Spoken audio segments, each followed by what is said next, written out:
அறிவுரைன்னு போகவே கூடாது. இப்பெல்லாம்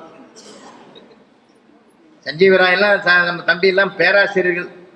யார் அறிவுரை சொல்லி ஜெயிச்சுக்கிறான்? நான் 15 வருஷமா ஆச்சு அறிவுரை சொல்றதையும் நிறுத்திவிட்டேன். என் பையனுக்கு அப்பப்போ சொல்லுவேன், இங்கே நிற்காதரா, அங்கே நிற்கிற, அது செய்யக்கூடாதா, இது செய்யக்கூடாது. அவனே ஒரு நாள் என் வீட்டம்மா கிட்ட சொன்னான், எப்போ பார்த்தாலும் புத்திமதி சொல்கிறாருமா, எப்பம்மா நிறுத்துவார்னு. அவருக்கு புத்தி வந்து நிறுத்திடுவார்றான்னா. அன்னைக்கு விட்டத்தான் புத்திமதி சொல்கிறதே. புத்திமதியனே சொல்லாதீங்க. வாடா தம்பி வாடான்னு கூட கூப்பிடாதீங்க. இப்போ இருக்கிற காலம், பெற்றோர்களாக இருக்கிற உங்களை சொல்கிறேன், சிலதெல்லாம் நம்ம மாற்றிக்கணும்.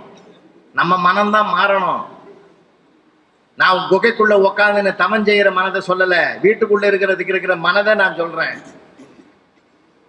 அரைக்கால் டவுசர் போட்டுங்கிற வரைக்கும் வா தம்பி வாடா அப்படின்னு கூட கூப்பிடலாம். ஃபுல் பேண்ட்டுக்கு வரானா வாடா போடான்னு கூப்பிடாதீங்க. வாங்க தம்பி, ஏன் கூடாதீங்கன்றேன். அப்படி கூப்பிடுறதுதான் ஒரு பொண்ணை தேட போறோம் இல்லையா? அவனை வாடா போடான்னு கூப்பிடுறதுன்னா ஒரு பொண்ணையே தேடி வைக்க போறோம். இப்போ அது வந்தது வருத்தப்படாதா? நீங்களே கூப்பிட்டா நான் எப்படி கூப்பிடுறதுன்னு. இப்பெல்லாம் கலாச்சாரம் மாறி போச்சு இல்ல. நம்ம பாட்டி காலத்துல ஏங்க வாங்க போங்கன்னு ஏங்கின்னு இருந்தாங்க. இப்போ அப்படி இல்லையா? என்னடா ரமேஷ்,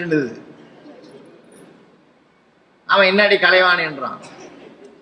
அவனையும் விளக்கம் கேட்டேன். டின்னு கூப்பிடுறேன்னா, இல்ல அங்கிள் டியர்னு அர்த்தம். அது டான்னு கூப்பிடுறான டார்லிங்னு அர்த்தமா. அதுக்கு என்னென்ன குறிக்க அர்த்தங்களை அதுங்க வச்சுக்குது பாருங்க.